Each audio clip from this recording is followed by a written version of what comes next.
Hello guys, welcome back to my YouTube channel. My name is Kauthar. If this is your very first time on this channel, and I'm Nigeria's crochet queen. Before we go further, kindly take this moment to subscribe to my YouTube channel down below. I'm on a journey to hitting 1,000 subscribers before the end of January, and I have 10 more days to hit that goal. So please help me hit my goal by clicking the subscribe button right now before we get into this video. In this video, I'm going to be explaining to you how to price your crochet products. I chose to talk about this topic because I've gotten a lot of questions about it on Instagram. People keep messaging me, hi, I don't know how to price my crochet pieces. Hello, whenever I fix my prices, people are saying it's too much. Hello, can you tell me how you price your products? And this is why I've decided to do this video today. And I'm going to tell you a fun fact, guys. This is the 4th day I'm filming this video because the other 3 videos that I filmed had audio issues, and the third one that had perfect audio, the video quality wasn't so good, and never will I post a video with bad quality. This is 2021 and we always aim to do better. Anyways, just watch this video till the end. I hope it's going to be very beneficial and you're going to find a lot of value in the video. All that's being said, let's just get into this video. Okay, it is very important that you price your crochet products correctly, because if you don't, you're just going to be working and not getting satisfaction from what you're doing. Now, in pricing your product, the formula is very simple. Cost of production plus profit equals the price of the crochet piece. Now, you'd be wondering what the cost of production is, like how do I know what the cost of production is? But don't worry yourself, because I'm going to explain it to you right now. Cost of production equals cost of materials plus your labor plus overheads and packaging. And those are the 4 things that come under cost of production: the cost of materials, the labor, packaging, and the overhead costs. I'm going to be explaining each one to you now in detail so you know what it entails. I'm starting with cost of materials. Cost of materials is as easy as it sounds. How much are you spending on buying the materials used for that project? How much for the yarn? Are you putting buttons? How much is the zip you're putting on the piece? Are you using elastic? You just want to add up all the materials that you're using to make that crochet piece. That is all you need to do under cost of materials. But I get a popular question, which is, how do I know how many balls of yarn I'm going to use for this project so as to calculate the price for the person? Easy peasy. It is very important in crochet that you do a swatch, because when you do a swatch, you can get a lot of information that you need for that project. What you're going to do when you want to find out how many balls of yarn to use for a project is to do a swatch with 1 ball of yarn. I mean the yarn you intend to use for that project. So if you do a swatch with 1 ball of yarn, you're going to find out how many stitches you can make with 1 ball of yarn. And with that information, you'll use it to determine how many balls of yarn you use for your stitches. When you're done with your swatch, if you notice that with a ball of yarn, you were able to do 20 double crochet stitches, for example, this is just an example. You were able to do 20 double crochet stitches with 1 ball of yarn. Bear in mind that when you're making your swatch, you're going to be using the yarn, the hook size, and the stitch that you intend to use for your project. That is what you're going to be using for the swatch. So if you are able to do 20 double crochet stitches with 1 ball of yarn, and you know that for that project you're going to be doing 200 stitches, you're then going to say, if 1 ball of yarn gives me 20 stitches, how many balls of yarn will give me 200 stitches? That is 10 balls. So after you do your estimate, remember to always add an extra, because it is better for you to have extra yarn than for you to not have enough. So if you've done this calculation and you see that you're going to use 10 balls of yarn, you can buy 11 or 12 balls of yarn, and that is how you can do an estimate of the number of balls of yarn you're going to use. Before I go further, let me give you this tip. What I normally do is to make swatches ahead. So whenever I'm less busy, I can just do a double crochet swatch, I can do single crochet swatches, I can do half double crochet, because this will help me to determine prices quicker whenever people inquire. And whenever I do swatches, I have a notepad where I jot down all of these things, like, okay, 1 ball of yarn using 4.5 mm makes me 20 double crochet stitches. 1 ball of yarn using 3 mm hook will give me 100 single crochet stitches. Just note things down like that, so that whenever you need the information, you have access to it quickly, instead of just going to do the swatch when somebody inquires. That is all about cost of materials. I'm going to move on to labor now. Labor is very important. You're working, you deserve to get paid for the job you're doing, and this is why it is important for you to add your labor cost to the cost of the piece. Because when you fix a price for your crochet piece, the amount you're using to buy the materials is not your own. You're paying it to the person you're buying materials from. So the amount that is your own is whatever you charge for labor.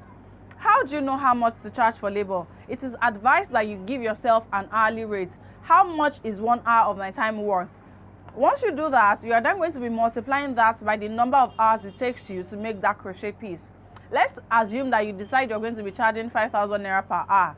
If you have a crochet piece that takes you 5 hours to make, you're just going to say 5,000 naira multiplied by 5, which is going to give you 25,000 naira. So 25,000 naira is your labor cost for that piece. I actually get a popular question under labor too, which is, how do I know how much to bill per hour? How do I determine an hourly rate? And there are several methods of doing it, and one of the methods is by determining how much you'd like to be earning at the end of the month. So when you determine that, you're going to also determine how many hours you work in a month. Once you determine that, you divide them. So for instance, if you'd like to earn 200,000 naira at the end of every month, and you work 8 hours per day, 5 days a week, which is 40 hours per week, that means that at the end of the month, you would normally work for 160 hours. So you divide 200,000 naira, which is your expected income, by 160 hours, which is your estimated work hours.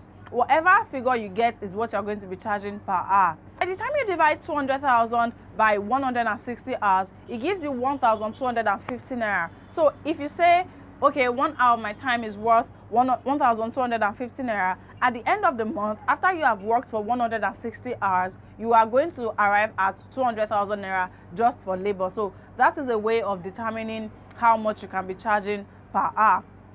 Moving on now to packaging. Packaging is very, very easy because it's just you adding together the amount spent on packaging that piece before sending it off to the customer. How much are you spending for your carrier bags? How much are your branded nylons, your tags, your labels, and any other item that you use in packaging that crochet piece before sending it off to the customer? These are the things you add under packaging, and you just put in that figure. Well, moving on now to overheads. Overheads are the other costs you incur when running your business. The cost of data, the cost of your rent if you have a space, electricity cost, market runs, that's the amount you spend whenever you're going to the market to buy supplies. Those costs come under overheads, because there are other costs that you incur when running your business, like other running costs. You need to pay for a space. If you have a space, you need to pay your rent. There's nothing you can do. You need to pay your rent, otherwise they are going to throw you out. So these are costs that you need to also factor in when determining the price of a piece. So how do you go about it? First, make a list of all your running costs. Put in the figure. So your internet, put in the figure. Your electricity, put in the figure. Put in the amount you're spending on each of these, and then find the total. If your total that you spend on running costs every month is 50,000 naira, you note that down. Then you find your estimated number of pieces that you sell on a monthly basis. So if you sell 50 pieces on a monthly basis, you're going to be dividing your running cost, total running cost, by estimated number of pieces you sell in a month. So 50,000 naira divided by 50 in this case, and that will give you 1,000 naira. What is going to happen is that by the time you add 1,000 naira to each of the 50 pieces, at the end of the month, when you've sold 50 pieces, you're going to have 50,000 naira to cover your running cost, because you have divided it and you have now fixed in that price to every piece that you were selling. So at the end of the month, when you sold 50 pieces, you have 50,000 naira that you can use to cover your running cost, and that is that under overheads. Now we're going to go back to our formula. Remember that I said cost of production equals to cost of materials plus labor plus packaging plus overheads. So you're going to add these four together now to get your cost of production, and that is that under cost of production. So we move again. Remember, the formula for getting the price of the crochet piece is cost of production plus profit. Now I've explained cost of production to you, we move on to profit. What is profit? Profit is the money that you're going to, when you do a business, imagine that you are not adding profits to it, right? By the time you pay for the materials, you take out your own labor cost, you pay for the packaging and the overheads, you are not going to have any money left to your business, which is very bad. For a business that wants to scale, that wants to grow, you need to constantly be putting money back into the business. This profit that you're adding is the money you're going to be using to scale up your business. It's the money you're going to be using to expand your business. So it is very important that you add profit to your pricing. How do you determine the profit? It is completely relative. Everybody chooses the percentage they want to be earning as profit on each piece. You can say, I want my profit to be 100% of the cost of production. I want my profit to be 70% of the cost of production. I want my profit to be 200% of the cost of production. You choose by yourself. But something I can say is that some people determine the profit on each piece based on the complexity of that piece.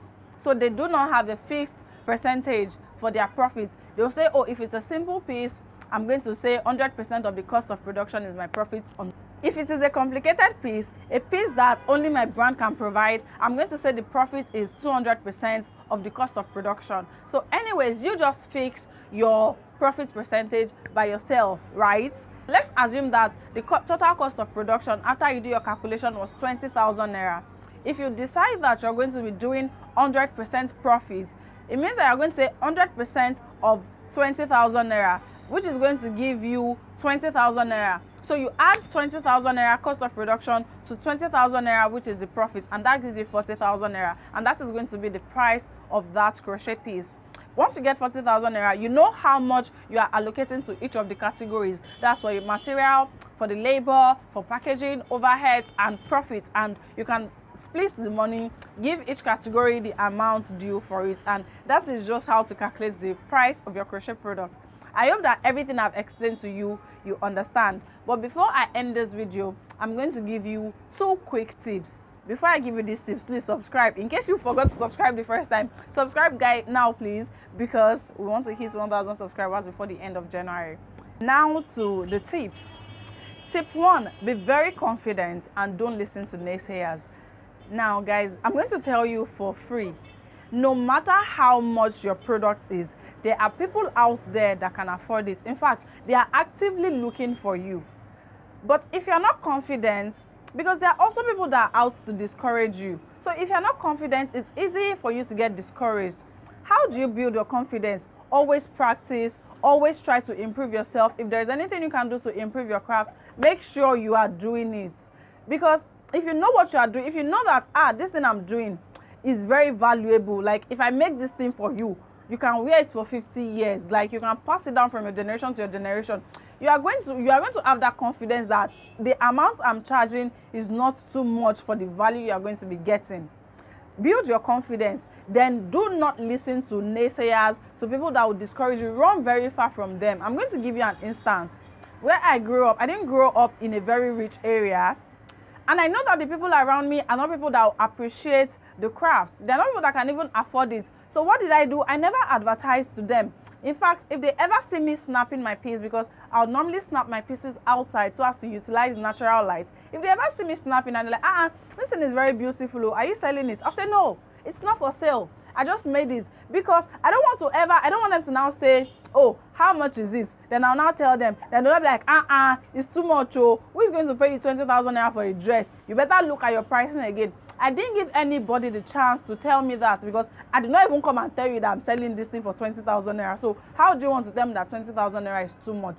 Do you understand? Like, go very, very far from people that will talk down on your craft, because again, no matter how much your piece is, there are people that can afford it. Like, you are not the richest person in the world, so why are you thinking that the richest person cannot buy what you are selling? Like, don't even ever think that, oh, this thing is too expensive, nobody can afford. What do you mean nobody can afford this? Like, do you mean everybody is poor? So don't ever think that people cannot afford what you are selling. All you need to do is build your confidence, so that when people even pay you, you know that they are paying you for value. It's not like you are scared that this thing that I gave them, it will spoil after one day. Oh, are you sure I should tell them that it's 50k? If it's 50k and it spoils tomorrow and they come, what will I tell them? That is why you need to improve your craft, so that you are confident in the price you are giving and running very far from people who will discourage you. You should actively be looking for people that can afford to pay for your pieces. That is what you should be doing. Leave the people that cannot afford it. It's okay. Life is not equal. Fingers are not equal. Life isn't balanced. While there are people that cannot afford it truly,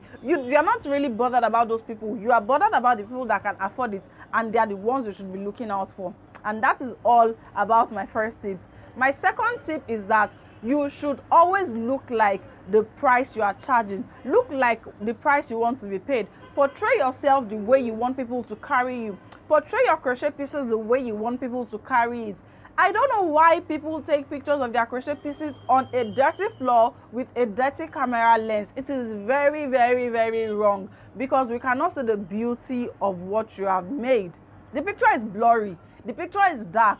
I'm even struggling to see that it's a crochet piece, and you won't taking it on the floor, and you want me to pay 100,000 naira? No, I cannot even see what I'm paying 100,000 naira for. Like, put in the effort. It's okay if you don't have any fancy background, but what about you spread a scarf on the floor before putting that crochet piece on it? It will elevate the look. Clean your camera lens before taking the picture. Take the piece outside your house where there is natural light so that it is very bright. Everybody can see what it is you have made.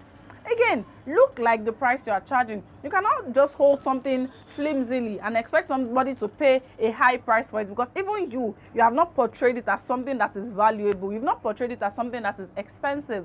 So if something is expensive, make the picture look expensive so that when somebody sees this, they're like, this thing is going to be very expensive. Do you get, like, and you want to now be in the community of people that expensive things are what they are looking for, because they want that class, they want the value you are providing. So those are the two things I'm going to tell you guys, and I hope that every information I've shared in this video is helpful for you. Please share this video with your other crochet friends, because you're going to agree with me that they'll find a lot of valuable information in this video. Thank you so much for watching. Don't forget to subscribe to my channel right now if you still haven't, and if you have any questions, feel free to leave them in the comment section down below. You can also send me your questions on Instagram. My Instagram handle is @hookedonKauthar. I'm going to leave a link to my Instagram in the description box down below, so you can just click the link to connect with me on Instagram. I'm going to be looking forward to reading from you. And all that being said, I'm going to see you in my next video, guys. Thank you so much for watching. Bye.